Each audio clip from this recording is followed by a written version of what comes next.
Place aux hommes et tout d'abord à la catégorie Enduro 1. Il y a de très bons pilotes de motocross, dont la légende Damon Hoffman ou encore le champion de Finlande de la spécialité Eero Remes qui sort d'une participation au motocross des nations. Mais c'est aussi le premier acte de France-Italie. Marc Jarmin, prise en étau et seul représentant français n'a pas le droit à l'erreur.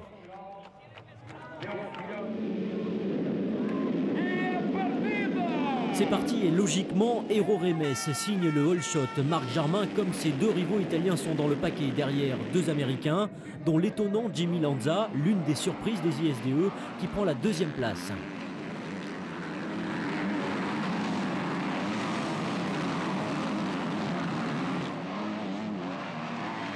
Eero Remes est en tête confortablement devant Jimmy Lanza.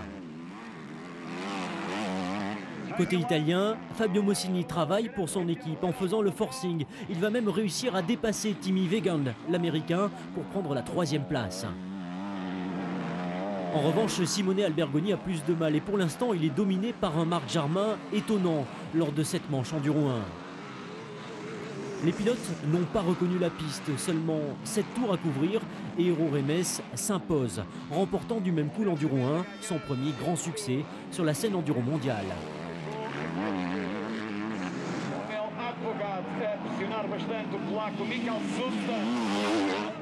Fabio Mossini termine 3e, mais un peu plus loin derrière. Marc Jarmin, 11e, passe sous le drapeau à damier, 2 places devant Simone Albergoni.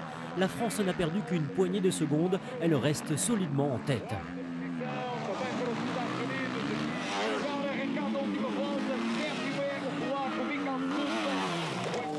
L'intensité dramatique augmente un peu plus avec la finale Enduro 2. Côté français, l'expérimenté Rodrigue Tin et Marc Bourgeois. Côté italien, Oscar Balletti et Alessandro Bellometti.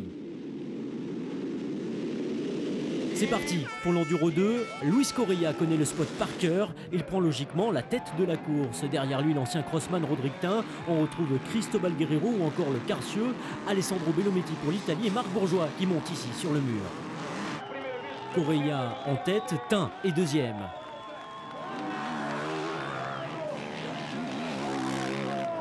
Il va falloir 5 tours à Alessandro Bellometti pour dépasser successivement Cieux et Guerrero. Bellometti pour l'Italie est troisième.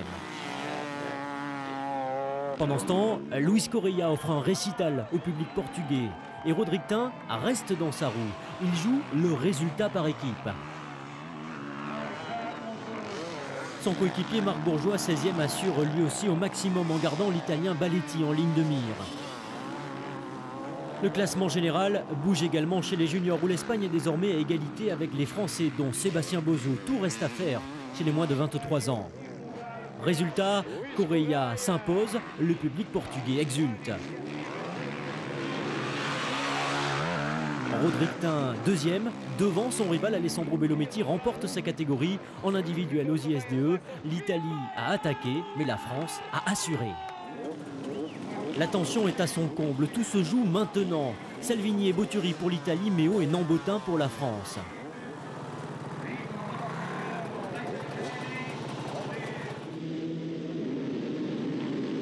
En pilote de Grand Prix de motocross, Alex Salvini prend logiquement le meilleur départ. Méo et Nambotin sont derrière lui. Samouliaro est dans le coup tandis que Boturi est resté coincé dans le paquet.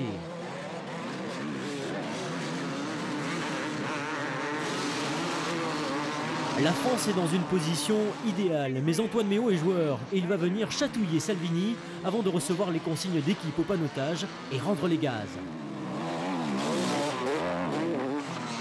La France pourrait également prétendre à la victoire chez les juniors, mais regardez la roue arrière de Yannick Bossy. Rayon cassé. Il doit donc laisser filer Oriol Mena et du même coup, les ambitions des juniors français.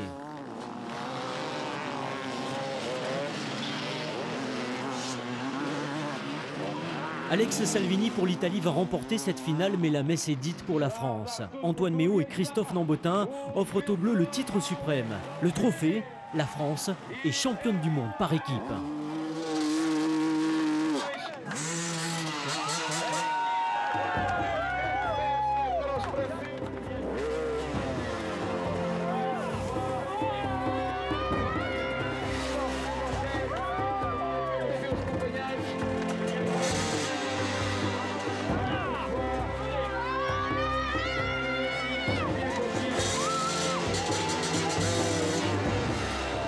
L'année dernière, on avait déjà fait, donc on connaît, mais même si on connaît, c'est toute l'équipe là, ils ont fait un boulot de dingue.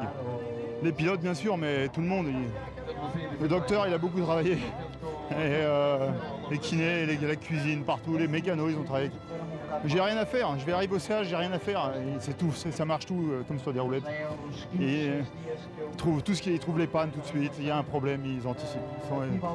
C'est beau de travailler avec des pros. Merci beaucoup à eux, merci. C'est le deuxième titre consécutif pour l'équipe de France, le 4e de son histoire. Le héros de ces 6 jours est incontestablement Christophe Nambotin, grand vainqueur des 84e ISDE en individuel. Il rejoint les grands noms de l'enduro.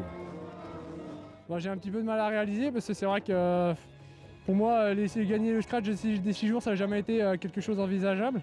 C'est vrai que sur cette fin de saison, j'ai fait des gros progrès. Donc je remercie ma famille, mon team qui ont vraiment fait du très gros boulot, ainsi que ma moto parce que je pense qu'elle est vraiment polyvalente et grâce à elle, je pense que j'arrive à faire tout ça.